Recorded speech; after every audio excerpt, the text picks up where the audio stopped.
ঈদ উদযাপনে নির্বিঘ্নে রাজধানী ছাড়ছে ঘরমুখো মানুষ।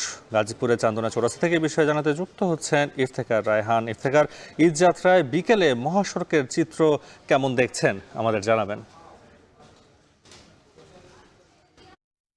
নাফি, ঈদ যাত্রার যে চিত্র সেটি পুরোপুরি কিন্তু এখন দৃশ্যমান। গাজীপুরের যে ঢাকা ময়মনসিংহ মহাসড়ক এবং ঢাকা টাঙ্গাইল মহাসড়ক, এই দুটি মহাসড়ক হয়ে কিন্তু উত্তরাঞ্চল এবং পাশাপাশি ময়মনসিংহ অঞ্চলের যে যারা ঘরমুখো মানুষ রয়েছে তারা কিন্তু নিজ নিজ গন্তব্যে রওনা হয়েছেন। এবং সকালের দিকে আমরা যে চিত্র দেখেছিলাম যে মহাসড়কে তেমন যাত্রীদের চাপ ছিল না, তবে যানবাহনের চাপ বেলা বাড়ার সঙ্গে সঙ্গে বেড়েছিল।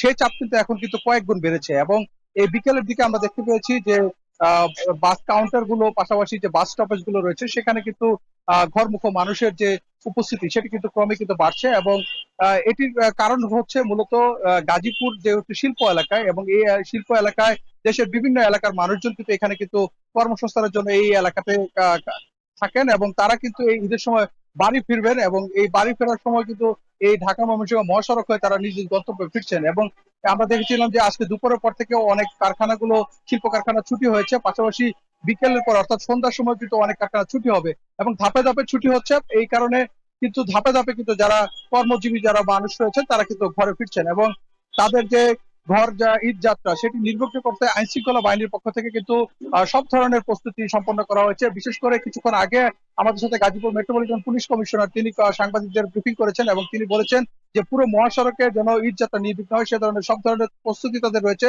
তাদের ট্রাফিক পুলিশের পাশাপাশি বিভিন্ন যে থানার পুলিশ সদস্যরা রয়েছেন তারা কাজ করছেন, পাশাপাশি সেনাবাহিনীর সদস্যরা কিন্তু মহাসড়কের বিভিন্ন পয়েন্টে তারাও কিন্তু এই যানজট নিরসনে কাজ করছে। তবে আমরা দেখেছি যে ঢাকা ময়মনসিংহ মহাসড়কের টঙ্গী থেকে চান্দনা চৌরাস্তা এলাকা পর্যন্ত বেশ কিছু স্থানে থেমে থেমে কিন্তু যানজটের সৃষ্টি হচ্ছে। তবে সেটি কিন্তু খুব একটা বড় যানজট হতে দেওয়া দিচ্ছে না, কারণ গাড়িগুলোকে যেন দ্রুত পাস করে যাওয়া যায় সেই ব্যাপারে কিন্তু আইন শৃঙ্খলা বাহিনী কাজ করছে। এবং অতিরিক্ত যাত্রী ভাড়া যেন আদায় করা না হয় সেজন্য কিন্তু বাস কাউন্টার গুলো কিন্তু নজরদারি কিন্তু বাড়ানো হয়েছে। এবং সামগ্রিকভাবে বলা যায় যে মহাসড়কে যে ঈদ যাত্রা এবং বাড়ি ফেরা মানুষের যে ভিড় সেটি কিন্তু ক্রমেই কিন্তু বাড়ছে। এবং এই মহাসড়কের স্বস্তিদায়ক ঈদ যাত্রা কিছুটা বিঘ্নিত হতে পারে যদি বৃষ্টি হয়। অর্থাৎ এখনো কিন্তু আকাশ কিন্তু মেঘলা গুমট আবহাওয়া রয়েছে, এবং যদি বৃষ্টি হয় সেক্ষেত্রে কিন্তু ঢাকা ময়মনসিংহ মহাসড়কের চান্দনা চৌরাস্তা এবং ভোগড়া বাইপাস পাশাপাশি বড়বাড়ি এবং টঙ্গী এলাকায় বেশ কিছু স্থানে কিন্তু জলাবদ্ধতা সৃষ্টি হয়। যদি বৃষ্টি হয় সেক্ষেত্রে কিন্তু এই ঘরমুখো মানুষের যে ফেরার সেটি কিন্তু অনেক দুর্বিষহ হয়ে উঠবে এবং দুর্ভোগ হবে। সেজন্য কিন্তু সিটি কর্পোরেশনের পক্ষ থেকেও কিন্তু সিটি কর্পোরেশনের সাথে ট্রাফিক পুলিশ এবং আইন শৃঙ্খলা বাহিনী কিন্তু তারা যোগাযোগ রাখছেন যেন জলাবদ্ধতা সৃষ্টি না হয় এবং বৃষ্টি হলে যেন দ্রুত যেন পানি নিষ্কাশন করা যায় সেই ধরনের ব্যবস্থা কিন্তু রাখা হয়েছে।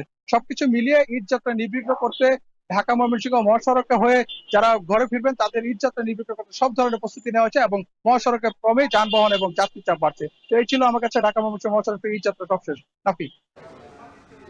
ঈদে ঘরমুখো মানুষের ঈদ যাত্রার খবর জানাতে গাজীপুর থেকে যুক্ত ছিলেন ইফতেখার রায়হান।